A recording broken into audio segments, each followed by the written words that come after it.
For many years, this valley had been a small mining outpost. It wasn't until Sharper Valentine built his fertilizer company that Beacon Pines was established.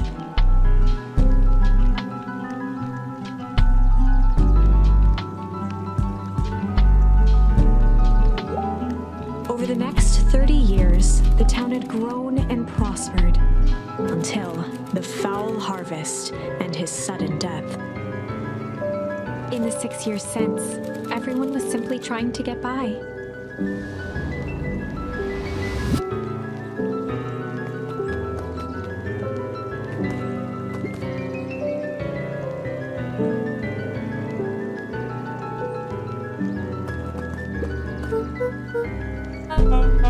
William Kerr was the CEO of Perennial Harvest Company. He had become a fixture around town over the past few years.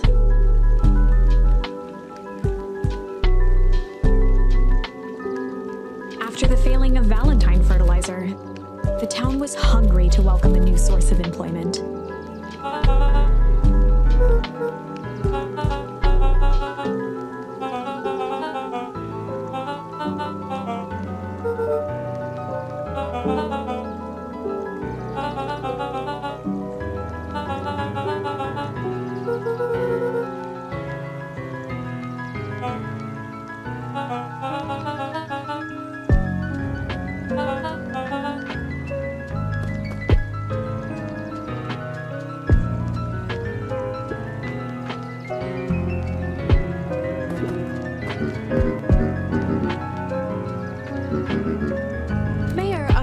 Valentine was not busy.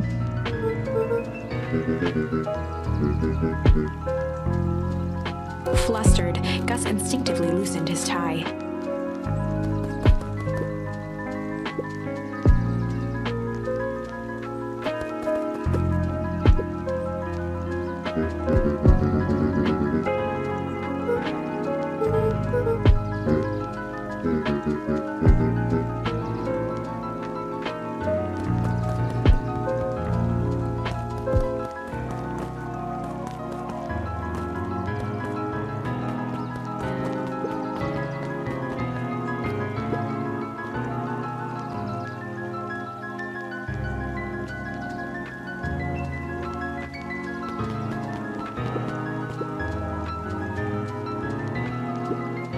Mr. Sinclair continued snoring and lifted one eyelid just enough to see who it was. A tactic he often used to avoid undesirable conversation.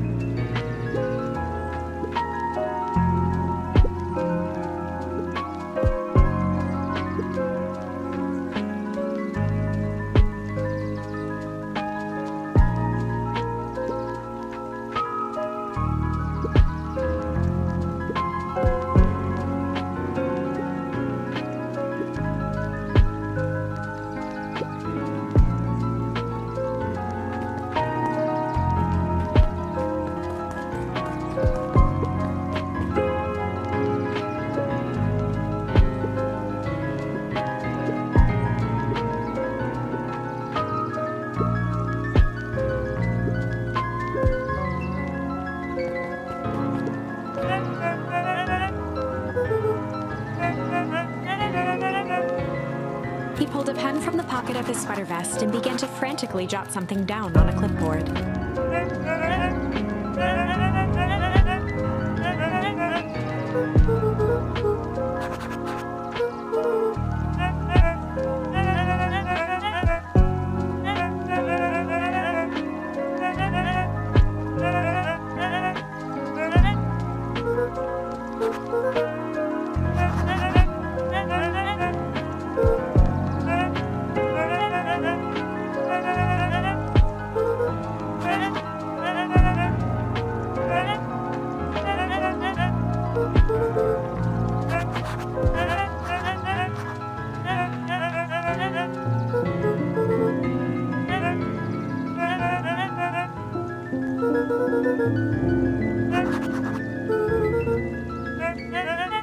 Pete stopped scribbling and glanced up from the clipboard.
Whenever Luka saw his dad's chair by the pond, it reminded him of the days they'd pack up a couple of sandwiches and fish until sundown.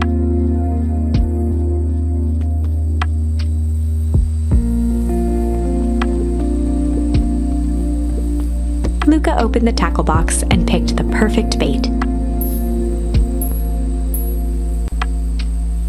Luka tied a shoestring to the hook. What fish could resist a nice shoestring?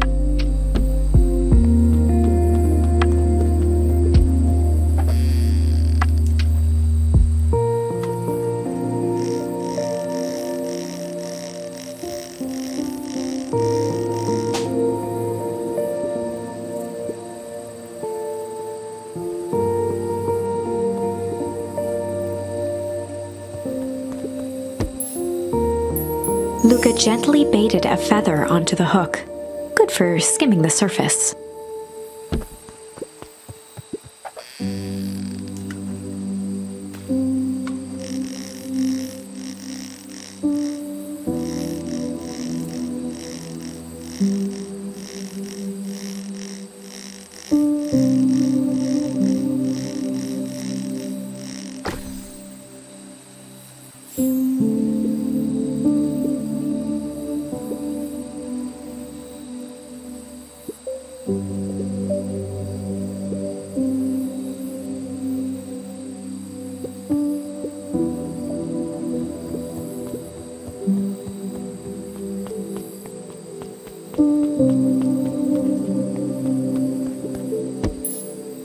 Luka tied a shoestring to what fish could resist a nice shoestring?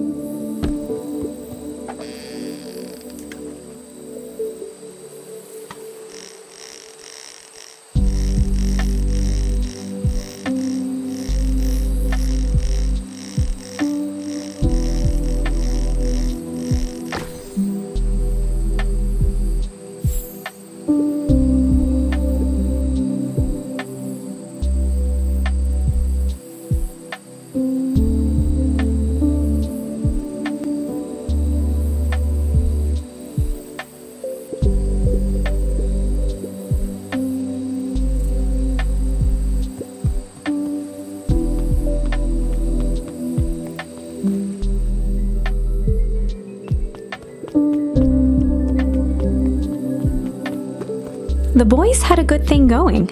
As long as they kept old Jeff happy, they had an endless source of precious materials to add to the treehouse.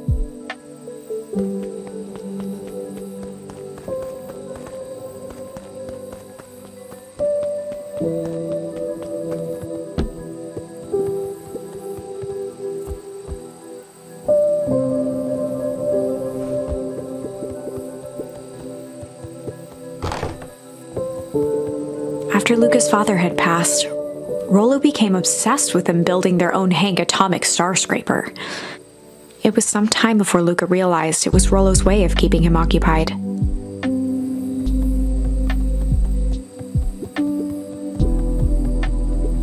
Luka's winter coat decommissioned for the summer.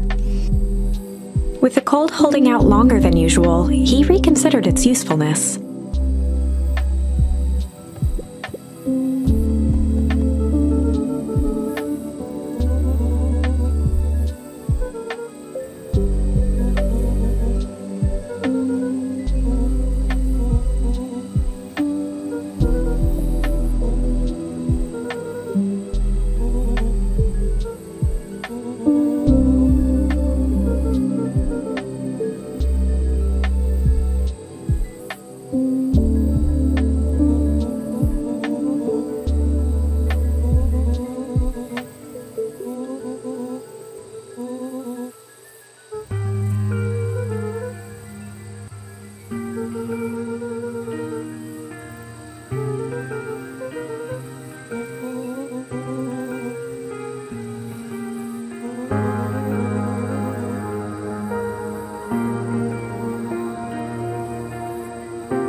On certain nights, when the clouds were just right, the boys could tune into strange patterns of static.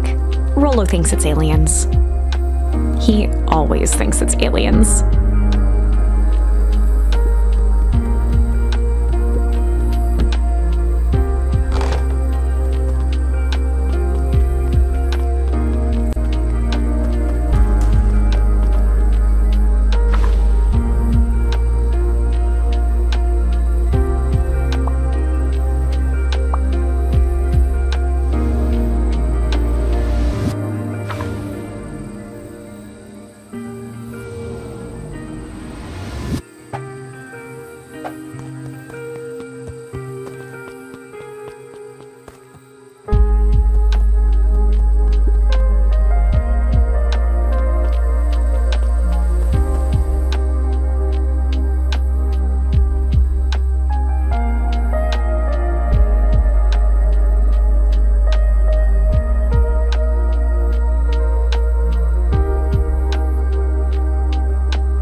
Wilder ran the local paper of record, the Beacon Beacon.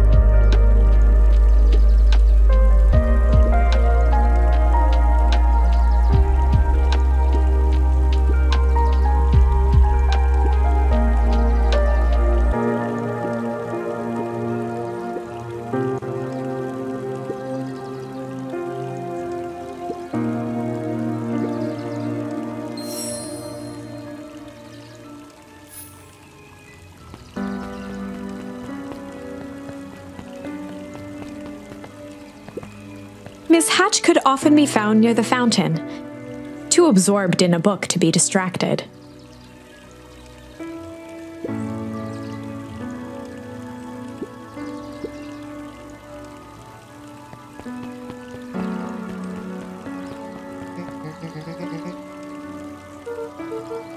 Oh, right! Rendezvous with Roxy. This is an important turning point. The first time where your charms will change the course of fate. And currently, we only have one suitable charm at our disposal. Have no fear, we can always return later using the Chronicle once we find more charms. Well, now I'm just rambling.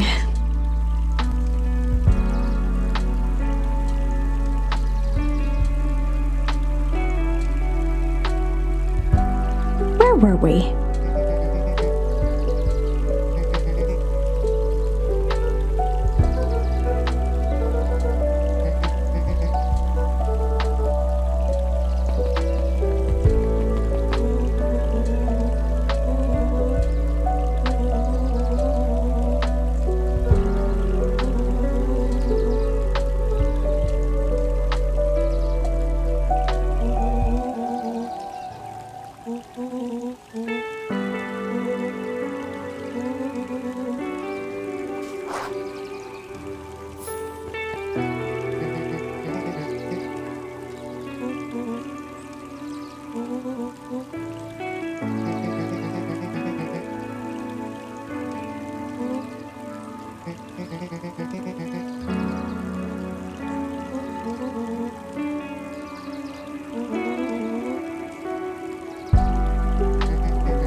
Rollo froze as Roxy took a step toward him, cracking her knuckles.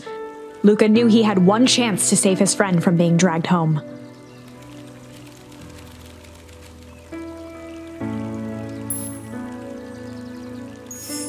In the past, he found the best way to deal with an enraged Roxy was to be a little chill.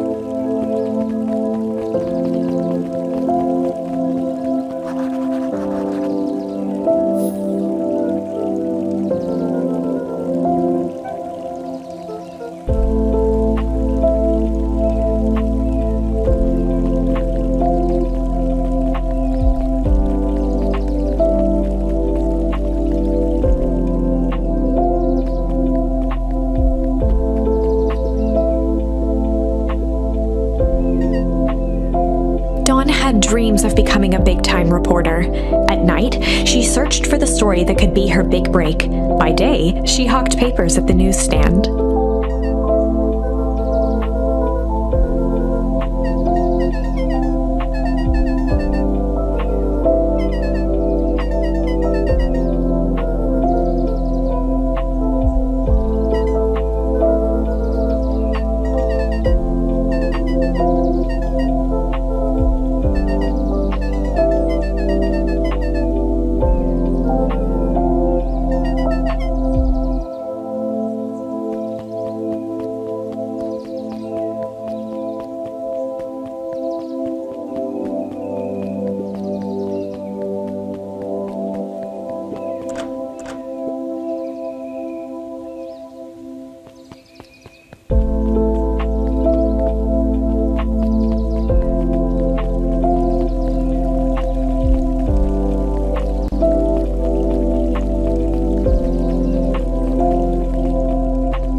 Bit much, if you ask me.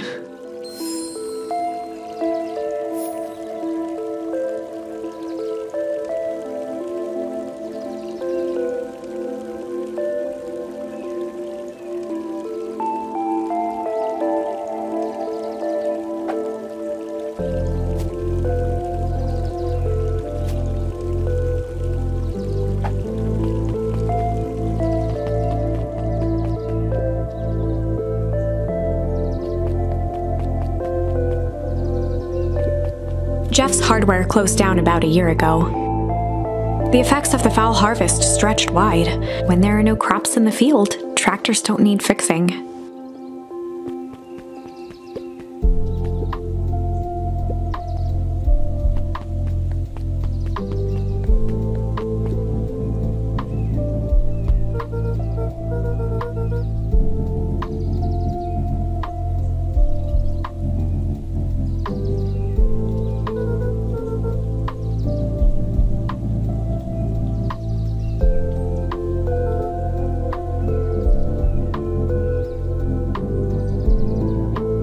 A promise Gran regretted the second it was made.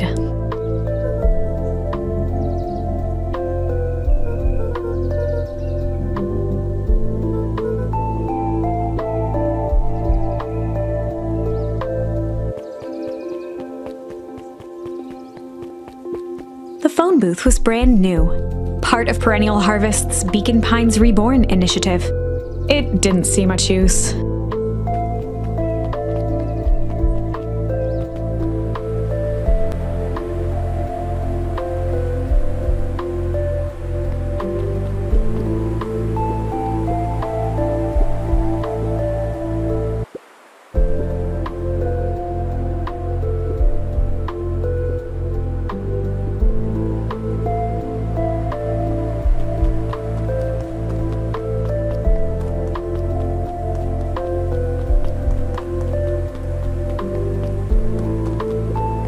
Luka peeked up at the beehive.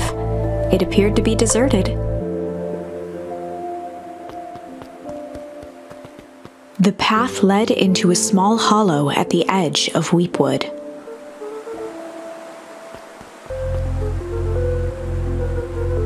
The fence thrummed with a gentle electric buzz. Luka often asked himself what Rollo would do, so that he could rule out that option.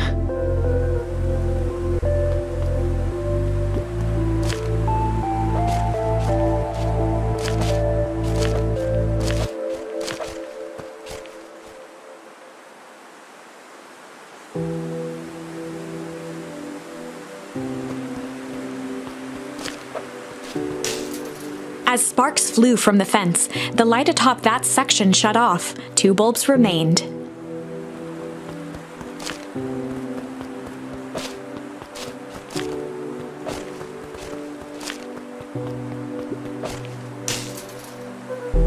One more to go.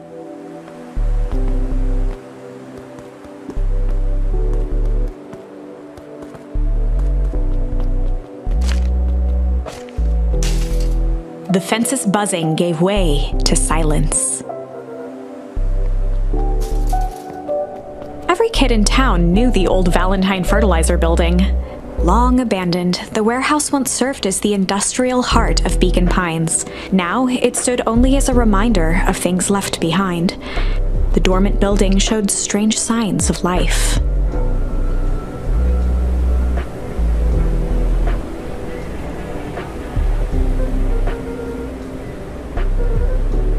There was only one way to find out.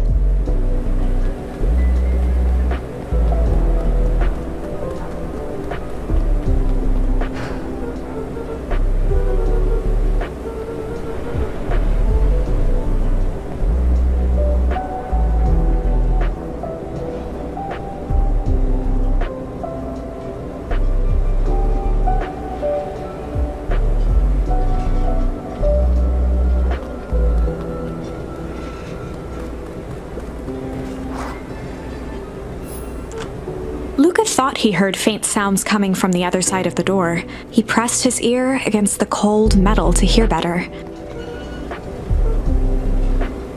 The sound of footsteps grew louder.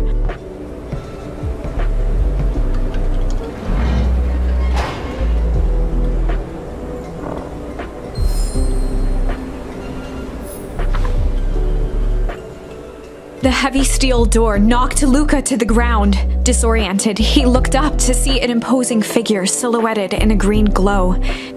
It lunged toward him. He tried to scramble away, but felt a gloved hand latch onto his ankle. Luka watched his fingernails leave trails in the dirt as the hand slowly dragged him back through the door, into the lab, into the green light. This is a story about change. It was far from the sort of change Luka imagined for himself, but change is, after all, a dangerous animal. The end? I probably should have warned you about this. There are many paths that our story can take. Most will end in tragedy, but don't let that discourage you. We will find the ending that this story deserves. I just know it. From here on out, a charm will have a checkmark when it's been used to its full potential at a given turning point. Now, let's try something different.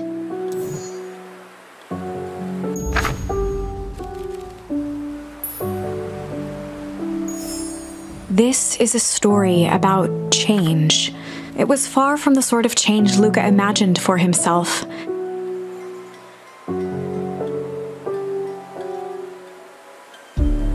Change is, after all, a dangerous animal. The end? I probably should have warned you about this. There are many paths that most will end in tragedy. We will find. From here on out, a charm will have a check mark when it's been used to its full potential at a given turning point. Now, let's...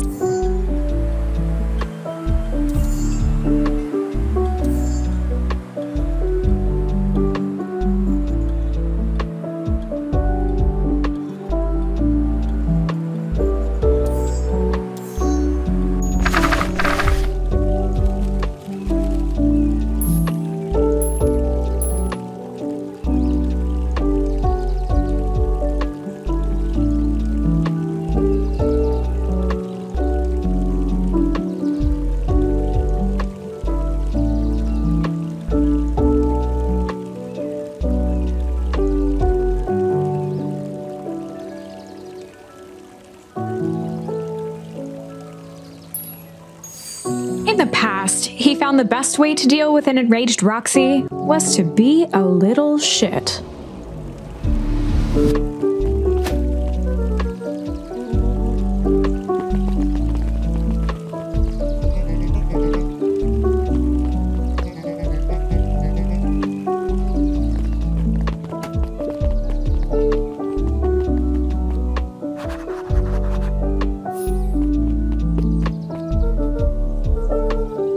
Solomon Valentine, current ward of and future successor to the Valentine fortune, huffed as he brushed off his pants.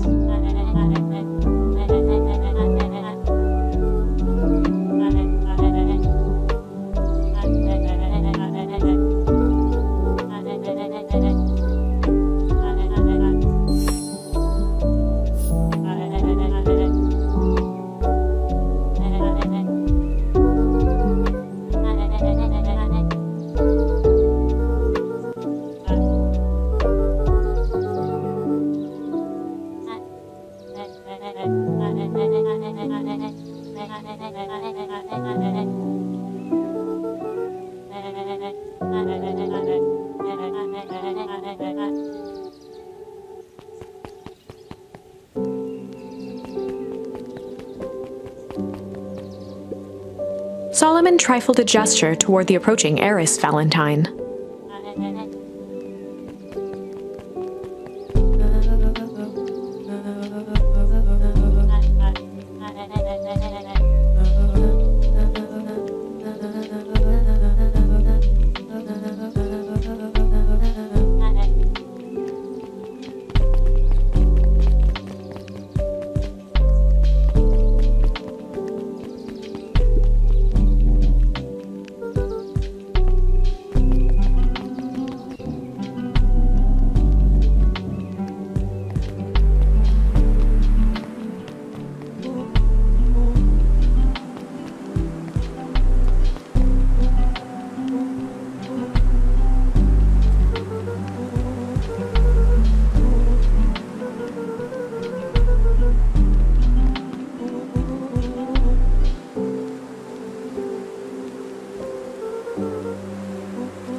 As the glowing windows of the old warehouse came into view, Rollo began to bounce excitedly.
boy sat petrified under the weight of the bag.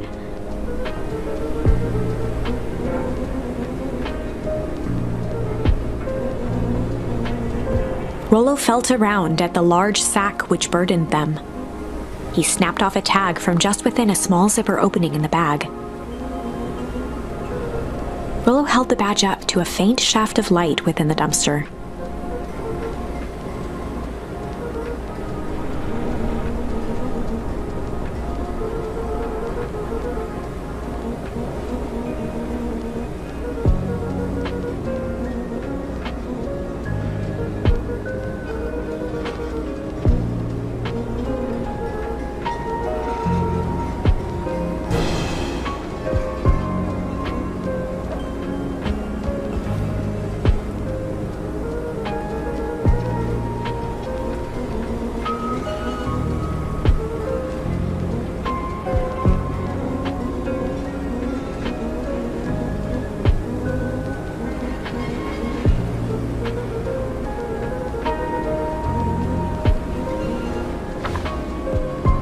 Luka sat in the dark, tracking the sound of Rollo's footsteps as he ran. 1, 2, 3. He pressed his ear to the dumpster wall, straining to hear Rollo's footsteps as they faded away. 15, 16, 17. He tried not to think about the contents of the dumpster as he counted. 35, 36, 37. The thick stench made it hard to breathe. Screw it, that's long enough. Luka carefully lifted the lid and peered out. Nothing. No sign of Rollo. No sign of the man in the yellow suit. Time to haul ass. Luka clambered from the dumpster, stumbling to his knees. He was up like a shot and running, sprinting toward home as fast as he could. Beacon Pines flew by, blurred by the tears that welled up in his eyes. He wouldn't remember getting home at all that night. Throwing his front door open, storming up the stairs to his room and surrendering to sleep almost as abruptly as he hit his pillow. Chapter 3.